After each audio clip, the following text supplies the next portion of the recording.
So now, not to really talk too long, I will somehow, okay, now I will do something evil. I will start a debate by asking myself, what did you want to say in the remaining part of your talk? And then I will briefly give you a condensed version. First, I wanted, but this we know, a little bit to go into how important is what happened in Egypt, precisely against this cheap multiculturalism. What I find so important in these Egyptian demonstrations is that what we thought is not possible, is happened. In our spontaneous prejudices, Arab crowds can only be mobilized for anti-Semitism, Islamist fundamentalism or nationalism, something like that. Here we got a big popular movement with which, in order to understand it, we didn't need any multicultural specialists. We were able, it was true Kantian universality. We, in a way, immediately knew what it is about. It's a struggle for dignity, freedom, and so on and so on. And this tells a lot about our sad conditions. How precisely when we got what we officially wanted, we were full of anxiety. Which is why we like so much to talk about Libya. With Libya, the situation was renormalized. We were back in old waters, you know, the axis of evil, terrorist, tyrant, suffering innocent people, justifying our military intervention, and so on and so on. So again, isn't Egyptian, what happened in Egypt, isn't this nonetheless a kind of very naive, but I think absolutely true, proof of, almost I would say, as my friend, very hardline leftist, Alain Badiou, who is a Platonist, would have put it, there is almost, I'm tempted to say, something like an eternal idea of freedom, which as a miracle can explode here, there, and so on. There is universality. Multiculturalism is not an entire truth.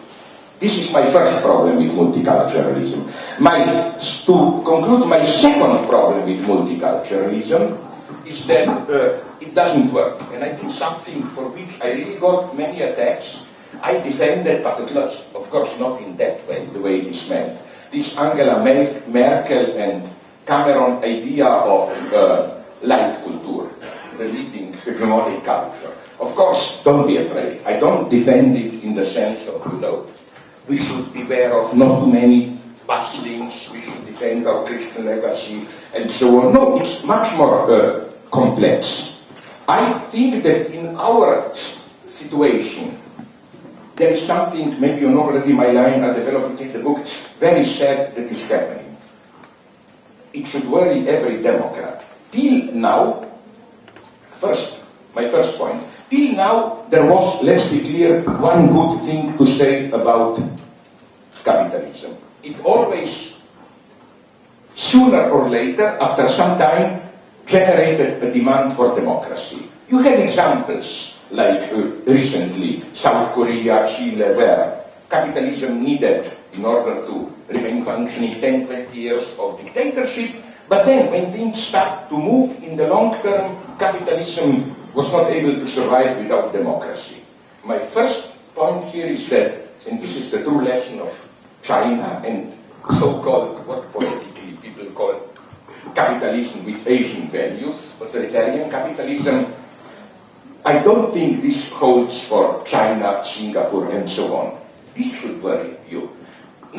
I'm not a racist against China. I'm just saying this is a universal tendency, that there is a new type of capitalism emerging, which is even more efficient, economically dynamic, than liberal capitalism, and which functions perfectly with an authoritarian state. Look how much better China, and especially Singapore, which is soft China, like system, how much better they sailed through this economic financial crisis. Precisely because the authoritarian power structure, state structure, was able to regulate much more efficiently markets and so on and so on. So this is the first problem, this eternal marriage between, which sounds a natural marriage, between democracy and capitalism is approaching a divorce.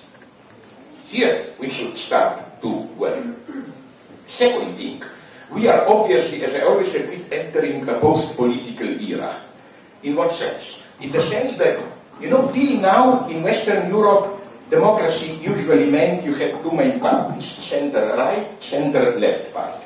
And then you had some small fringe parties, communist, neo-fascist, whatever you want, but basically the Green Party, but the space was occupied by one center-left, center-right, Social Democrats or whatever, and Christian Democrats or whatever.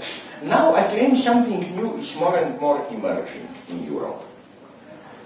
There is a new polarity. It's on the one hand, let's call it a pure capitalist party, a party of liberal capitalism, which is usually even pretty tolerant in abortion, cultural matters, and so on. And then, more and more, the second party is no longer this kind of a centrist, center-left, center-right party, but the anti-immigrant, proto-fundamentalist party. I mean, you have a lot of this here in Poland even. Isn't your prime minister, isn't this basically this pure liberal capitalist party, and then you have this more nationalist hardline reaction, Kaczynski and so on, and you are here by far not the worst case. Look at, for example, even in countries that we were all celebrating, like the Scandinavian countries, more and more in them, what was once, 20 years ago, just this extreme right, we were all laughing at them, is becoming the only true alternative. So that's the sad thing, is either this technocratic, neutral, post-ideological, however we call it, liberal capitalism, or the only passion you can have is the passion of fear. You are afraid.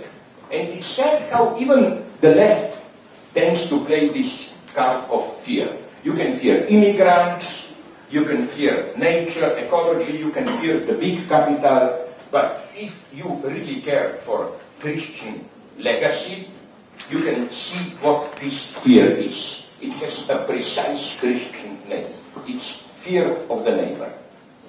This is anti-Christian fact. So our answer to those who worry, oh, Europe is in danger, we should tell them, of course, European legacy, what is most noble in European legacy, what I already described, this egalitarian radical motive of a new non-hierarchic type of community. Yes, this is in danger, but you, anti-immigrant defenders of Europe, you are the danger.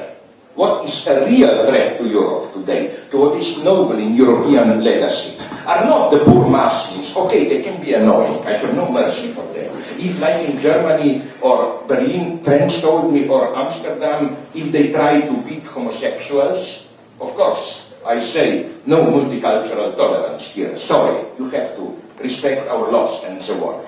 But let's face it, these false defenders of Europe are a true threat to Europe. Because you know what's the problem with this anti-immigrant nationalism?